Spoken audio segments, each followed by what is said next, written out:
Welcome back again sa akin channel mga kabarangay. Ako pala ito, si Kapitan Jet at your service.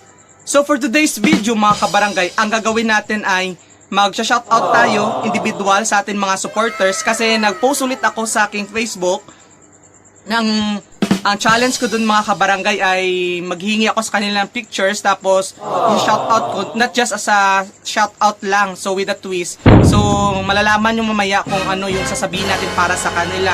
So because I tolerate them or I value them as not just a friend but a family and part of my journey sa aking YouTube channel mga kabarangay. So expected na ang content na ito hindi lang para sa akin kundi para sa kanila. So kung ready na kayo, sisimulan na natin. Welcome to my life kabarangay. Ang unang picture natin ay si Glyza Sanyol. Mega shoutout dyan sa iyo, Glyza Sanyol. So kung makikita nyo sa kanyang picture mga kabarangay ay yung background niya, tingnan nyo naman di ba? Napakaganda, colorful, refreshing, di ba? Parang Paskong Pasko na talaga. Pero nakulangan lang ako ng konti. Although, di ba, ang ganda dyan ni Glyza kasi nga, naglalo siyang naging fresh dahil nga sa background niya. Pero nakulangan lang talaga ako sa posing niya, sa expression niya. Dapat lagyan pa niya ng kunting landi, di ba? Parang expression para makuha niya talaga yung attention ng kanyang audience. Dapat medyo lagyan niya ng twist, yung parang pangkaakit-akit talaga. So yan yung napansin ko lang sa picture ni Glyza. Kulang lang siya sa facial expression at posing. Kaya Glyza, sa susunod please, gawan mo ng ng twist. So ang susunod natin mga kabarangay ay si Matthew Samson. Tingnan nyo naman napakagwapo na dyan. Yung mapang-akit ng ngiti. Parang sinasabi niya dito sa picture na, akin ka lang. Tingin ka sa akin. Akin ka lang. Yung parang yung sweet pero mysterious. Yung may mga tinatago na dapat pang ilabas, parang ganun. Parang sweet na lang siya pero hindi mo alam na meron pa siyang pasabog na dapat pang ilabas. Tapos parang sweet na makulit, alam mo yun, parang mabait na makulit. So overall impact, na impress ako sa kanyang picture dyan. Ang susunod na picture natin mga kabarangay ay si Jojo Kerwin Sastado. So tingnan nyo naman dyan ang laki ng kanyang katawan, ang lakas ng kanyang dating na alam mo na talagang kaya kanyang ipagtanggol at ipaglaban. Alam mo yun, kuya, oh my God, isa pa yung sasabihin mo, kuya, wag po, ayaw ko na, ang sakit na, parang ganun. Sobrang lakas ng kanyang parang puwersado, parang lakas na loob. Pero ang gusto ko lang sa kanya malaman kung malakas ba talaga siya, hinahamon ko siya ng suntukan sa susunod. Jo, kung handa ka, handa na ako para sa suntukan mo. Pero ang gwapo na dyan, pero yung katawan niya talagang squado. Talagang alaga talaga. Kuya, isa pa nga. Next natin ay si Daisy Rose Sanchez Valencia. So kung makikita nyo sa picture ni Miss Daisy Rose, parang pabebe lang siya dyan. Pabebe siya, pero habang tinitingnan mo, habang tumatagal, parang nakikita mo sa kanya yung eagerness, yung determination niya na lumaban sa buhay para sa kanyang pamilya at sa kanyang pangarap. Pero yung suggestion ko lang sa kanya ay sana lagyan pa niya ng kunting ngiti ba, yung smile, ganito. Para lumabas talaga yung napakalakas at powerful mo na aura para lalo kang makukunan ng atensyon or mapansin ng audience mo para lalo silang maakit sa iyo. Hindi lang yung panloob mong kailangan ilabas or panlabas mo, kailangan mo ipakita sa kanila na kaya mo. Kaya dapat sa susunod yung picture mo, lagyan mo siya ng kunting smile. Ilabas mo ang ngipin, huwag kang matakot. Maganda ka. Then mga kabarangay ay si Len Carlete. Tingnan nyo naman, di ba? Napakaganda niya dyan. Nakakapang-akit, di ba? Nakakaalimuyat at nakakabighaning bini-bini. Siya yung masarap na jowain, alam mo yun? Yung siguradong maraming titingin sa'yo, siguradong maraming maiinggit sa'yo, kasi napakaganda niya. At maliban sa maganda niya, parang loyal pa siya. Tingnan niyo ang mukha niya. Parang angel, di ba? Tapos, yung hindi sapat ang salita to define her. Kasi nga, she's beyond everything. Yan yung masasabi ko sa kanya. Next natin ay si Renren Pelengon. So sa unang tingin mo sa kanyang picture, parang alam mo na tao na parang manloloko, di ba? Pero hindi mo alam na sa labas ng kanyang picture ay hindi pala siya manloloko, kundi isang seryosong tao. Parang hindi mo siya mapakakatiwalaan, di ba? Parang hindi mo siya maaasahan, pero hindi mo yun alam kasi nagkakamali ka dahil siya ay mapagmahal at seryosong tao. Yan yung una yung tingin mo sa kanya, pero kapag nakilala mo na siya siguro kasi parang may tinatago, alam mo yung sa mata niya siyang mabuti siyang tao. Next natin ay si Riza Ann Losada. O, tingnan nyo, di ba? Tingnan nyo.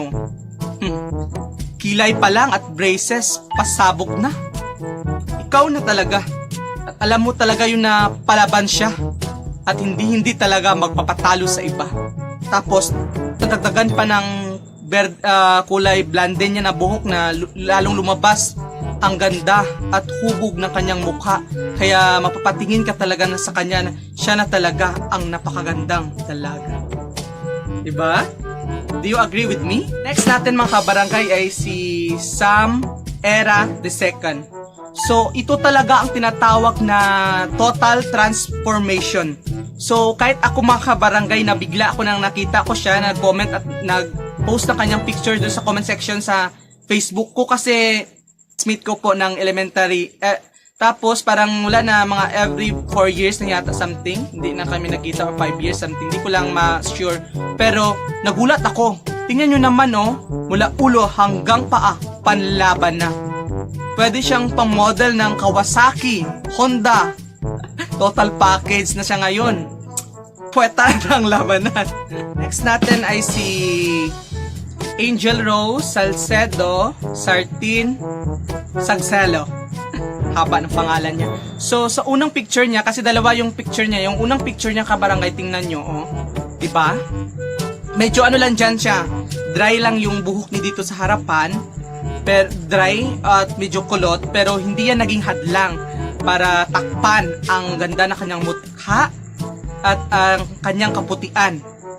Tapos, sa ngiti pa lang, alam mo talagang panalo na siya.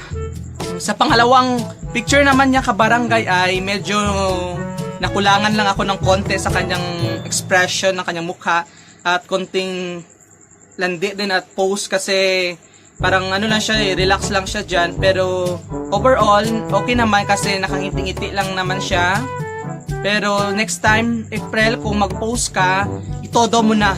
Kasi ang ganda ng background mo Sayang naman kung sa susunod na gagawin mo yan, itodo mo na, i-post mo na, ilabas mo ang ngiti mo. Gaya ng una, dapat yung ngiti mo yung una, dapat na picture mo. Dapat yan yung pangalawa, tapos konting konting touch of blonde para siguradong pasabog na. Next natin ay si Ivy Sagodakil. Meow! So makikita mo talaga sa picture niya na alagang ano siya, brilliant talaga. And she's definitely different from others kasi meron siyang nunal sa mukha, which is ang distinct niya na kakaiba talaga siya sa lahat. So pag sabi mong Ivy, alam mo talaga, pag sinabi mo palang may nakita ka palang na medyo nunal na to, masasabi mo talaga na si Ivy. And her smile remind me something in the past, pero hindi ko na siya maalala. Pero ang overall, sobrang ganda na dyan. Tapos parang matured na sa kanyang edad at alagang brilliant siya. At ipagpatuloy mo yan yung ngiti para ma-inspire yung iba at magaya sa'yo. Yan yung masasabi ko kay Ivy kasi she's beyond perfect na rin Then ay si Rona de la Cruz Traje. So, ang masasabi ko dito kay Rona ay sa unang picture niya, kasi dalawa yung send niya. Yung unang picture niya ay parang gusto niya ipakita o sabihin na I don't need to show off my skin because my face tells everything. Parang ganyan niya. Parang mysterious type and medyo suplada mo tingnan pero mabait at sweet. Yan yung unang impression ko sa kanyang picture. So, ang pangalawang picture niya is ito. So, ang nagdala dyan sa kanyang picture na pangalawa is yung red lipstick niya at tapos yung quotes niya sa harapan. Sabi niya, di ko na kailangan ipakita ang yung mukha ko. Kasi kung mababasa nyo, yung quote na yan, ako yan. Yan yung kabuuan ko. Tapos, hindi yan naging hadlang para takpan or makuha niyang attention ng audience or viewers or mga friends sa Facebook na hindi na kailangan ipakita pa yung kabuuan niya kasi kahit may harang dyan, hindi niya maiwasan na ma-attract ka talaga sa kanyang ganda. Sa ating mga kabarangay ay si Kenneth Ido. So kung makikita nyo si Kenneth Ido, it's either Kenneth or sige, yung gagamitin natin is her kasi nga, yan yung gusto niya definition para sa kanya. So kapag makikita mo ang picture niya, parang nasa office siya, parang siya ay isang office girl. Alam mo yun? Parang stress pero fresh, parang ganon. Parang stress pero fresh. Di ba? Parang smile lang, ngitian lang natin ang problema, wag tayong mapapagod, wag tayong mapastress kasi papangit tayo, parang ganyan yung gusto niya sabihin. Pero next time, yung suggestion ko lang sa kanya ay liitan lang niya yung smile niya. Ang ganito lang para ma-emphasize talaga yung ganda ng kanyang mukha at hindi masyadong parang suplada tingnan kasi parang bigla kasi sobrang ngiti niya, tumaas yung kilay niya kaya medyo suplada siya tingnan. Pero saludo ako sa kanya kasi kahit nga stress siya sa work, nakasmile pa rin siya. Pangalawang picture na masasabihin mo talaga na, wow, is that you? Tingnan nyo naman yung naka-perfect na kanyang vital statistic, alam mo yun, no? Di ba? Parang pang international queen. Yung alam mo talaga na binigay na yung lahat, yung passion, determination niya para makuha yung perfect na litrato na yan. Tingnan yung katawan niya na, parang sinasabi niya dito na, this is me, your Diyosa, parang ganyan. This is me, the queen of the ocean, the queen of the dalampasigan, the queen of all queens. Parang gusto niya, ganyan yung gusto niyang pakita or sabihin sa atin. Kasi wag niyo na akong labanan dahil nasa akin na ang corona. Parang slay it girl, sabi niya. Parang ganyan siya. Parang laban na laban siya. Yan talaga yung kinabog ang lahat ng picture nito. Ito yung panalo, ang masasabi ko, ito na talaga ang panalo. Yung picture na to. Tingnan nyo, wow, Kurbada, Marte, Reales Fuertes. Next natin mga kabarangay ay si Joanna Claudine Calumbiran. So, tingnan nyo naman na she looks stunning here. Diba? Swak na swak yung short hair niya sa kanyang hugis ng kanyang mukha. Ang gusto ko sa kanya ay, mga kabarangay, ay parang sweet siya. Pero alam mo yun, parang may mysterious na tinatago. Alam mo yun ang gusto ko, alam mo yung sweet yung picture ng isang tao pero hindi mo alam na may tinatago siyang misteryo. Yun yung about what I like about her.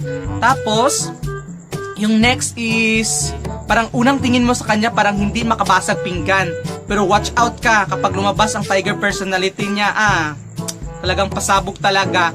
And ang suggestion ko lang sa kanya ay sa next time, ilabas lang isang konting ngipin at ngiti lang siya para lumabas talaga ang Diyosa niyang kagandahan. Yan yung gusto kong i-comment sa kanyang picture.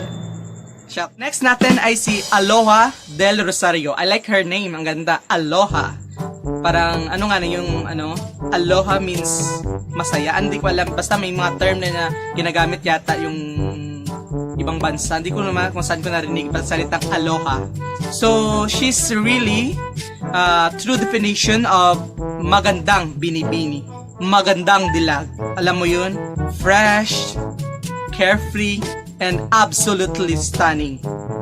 And indeed, she's a beauty queen material. Yan yung masasabi ko sa kanya kasi she's almost perfect. Kaya wala na akong idagdag pa. Ang next naman natin ay si Cathy Meñesa Sastrado. So, simple, yet beautiful. Makikita mo sa kanyang mata na parang medyo pagod siya. Pero alam mo yun, parang hindi niya alintana kasi nga she's a true definition of a strong woman. Kasi patuloy siyang lumalaban hindi lamang sa kanyang sarili, kundi para sa kanyang pamilya at kanyang pangarap. Parang tingnan siya, para dyan siyang single, young and free ka nga. Ang gusto ko lang makita sa kanya next ay dapat nakalungay yung kanyang buhok para malakas talaga yung dating. Para malakas talaga yung impact niya sa kanyang audience. Yan ang gusto ko makita sa susunod ay para mukhang may ibang twist kasi laging yung buhok niya kasi nakatali. Gusto kong nakalungay ulit na susunod siya ma-picture para alam mo talaga na panlaban na. Next natin ay si Francis Beneda Guson. So makikita mo sa kanyang picture na he's following talaga the protocol, the standard safety procedure kasi nga naka-mask siya. Literal talaga. At tapos, parang galit din siya dyan, tingnan. Di ko alam kung anong dahilan niya, kung bakit parang galit siya. Or ganyan lang talaga yung picture ng kanyang mukha. At the same time, parang mysterious siya. Kasi nga, parang may tinatago siya behind the mask. Diba? Parang ganun.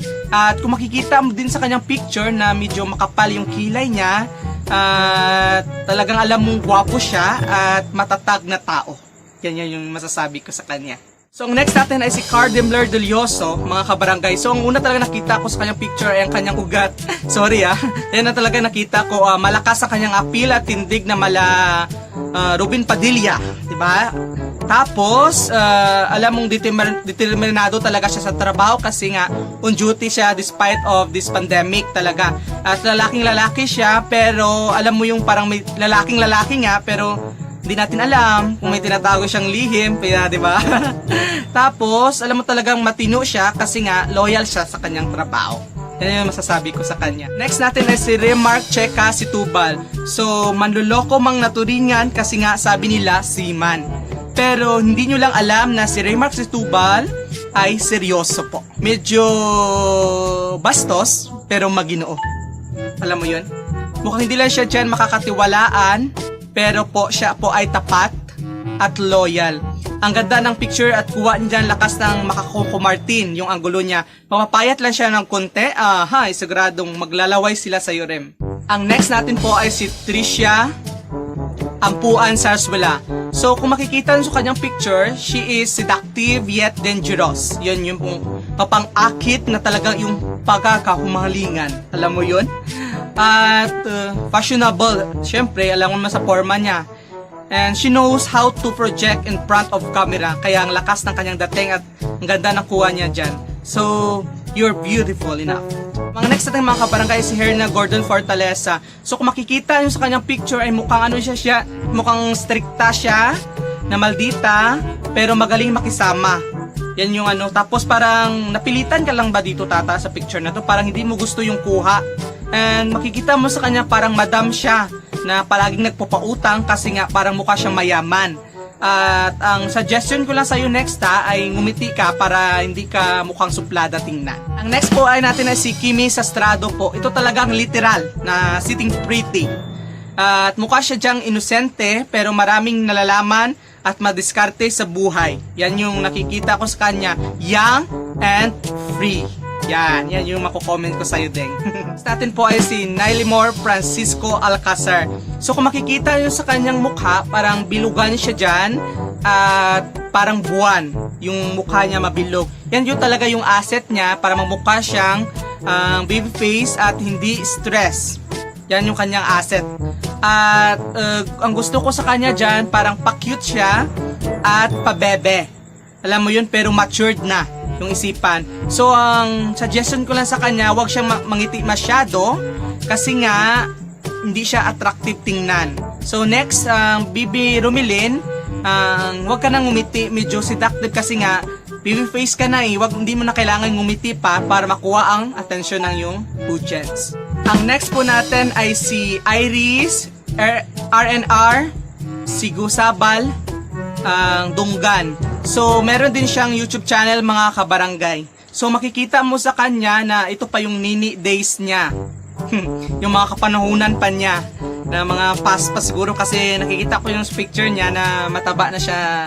Medyo lang Hindi ako nag-body shaming. Medyo chubby na siya. So, ito yung typical na Pinay na kulay kayumanggi pero maganda. At ito rin siguro yung panahon na hindi pa uso yung Selka, Brilliant, at higit sa lahat, Glota. So, nakulangan lang ako sa kanya yung sexiness pose niya at tingin para mas attractive. So, yan yung suggestions ko sa kanya. At medyo din siya tingnan dyan, matapang na astig. Pero alam mo naman, parang duwag siya. Yan yung napapansin ko sa kanya. Huwag ka lang sana magalit. So, mega shoutout sa'yo at visit nyo rin po ang channel niya. So, ang next po natin ay si Jerben Arola. So, hindi lang ako masyadong magbigay ng kumbento. Baka abangan ako ni Jerome. So, kasi sabi ko sana sa inyo ay tawag dito, ma-real talk ako pero hindi ko gagawin kasi nga kayo supporters ko. Kasi nga may nagbanta na sa akin. So nakakatakot naman. So ito yung typical na Pinoy din na moreno, na gwapo. At alam ko makikita mo sa talagang mukha niya na responsable at masipag siyang bata. So saludo ako sa iyo at ipagpatuloy mo lang yan. Ang next po natin ay si Mutia Baredo Rela. Ang masasabi ko lang po sa kanya ay wow, ikaw na. Tingnan nyo naman ang ganda ng kanyang pagkakuha ng picture niya. So, materiales puertes, iyong mapangakit at iyong makakaumalingan talaga. So, ang kulang lang sa kanya ay yung seductive ng ngiti kasi parang sweet kasi ang ngiti niya, so hindi na bagay sa kanyang two-piece, pero hindi naman yung basihan para magbigay siya ng magandang impact para sa kanyang audience kasi nga kasi yung kanyang body, she have the body and she have the charisma para mapatingin ka talaga sa kanya. Kaya ang masasabi ko sa'yo, ito na ang corona mo. Natin ay si Patricia Menyesa Sastrado. So kung makikita mo dito parang pagod or puyat, tama ba? Pero kasi medyo gabi na yan kasi yung picture na. Pero hindi yan naging alintana kasi nga binigay niya ang magandang mukha, nabigay niya ang magandang anggulo. At ang ganda ng pagkakuha niya kasi parang tumangos yung niya, yung ilong niya, yung straight hair niya, nagbigay ng sobrang attraction para makuha ang attention ng kanyang viewers at mga friends sa Facebook. So Tricia, ipagpatuloy mo lang yan kasi ang ganda ng kuha mo dyan. At gusto nyo lang kulong ipaalam sa inyo na siya po ay isang photogenic kasi naka-award na siya na Miss Photogenic at wala na tayong masasabi dyan, hindi na natin yan makalabanin pa kasi tingnan nyo naman ang resulta, di ba? Finally, ang last picture po natin ay si Paul Pibrada. So nagsabi siya na dapat daw real talk kaso hindi ko pwede sabihin, hindi ako magsabi ng hindi maganda kasi kung mag-real talk ako, sigurado na iba yung masasabi ko. So hindi maganda sa ating mga audience. So ang nakikita ko sa kanyang picture ay kahit nakamask siya, kahit hindi pa napakita ang mukha niya, alam mo talaga yung mata niya na may medyo spark. Merong spark na gustong ibigay.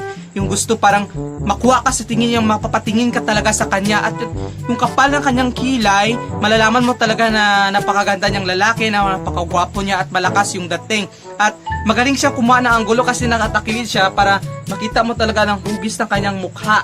So yan yung masasabi ko sa kanya. At next time, kung gusto mo talaga na real talk ako, tanggalin mo ang mask mo para magkaalaman na. So, yan yung masasabi ko sa iyo ngayon kasi nga yan yung makikita ko sa iyo. So, maraming salamat at mega shoutout sa iyo. At dyan na po nagtatapos ang ating video ngayon mga kabarangay. So, nagpapasalamat ako sa inyong suporta na hanggang ngayon ay nandito pa rin kayo at nagbigay talaga kayo ng effort na ibahagi ang inyong picture. Sana nagustuhan nyo lahat ng sinabi ko. At kung hindi kayo satisfied, pwede kayo mag-comment sa baba para bibigyan natin to ng part 2 para masabi ko na talaga ang gusto kong sabihin kasi nga bawal sa YouTube po ang mag-real talk ng hindi maganda kasi marami na nagsabi sa akin na masama daw ang tingin sa audience. So, pinigilan ko lang po ang sarili ko. Iba talaga po sana ang gusto kong sabihin sa inyo. Pero overall, na maraming salamat at God bless us all. At kung bago ka lamang po, huwag mo pong kalimutang mag-like, subscribe, at hit the notification bell below para updated ka pa sa aking mga video sa susunod. Once again, ang inyong kabarangay, Kapitan Jet.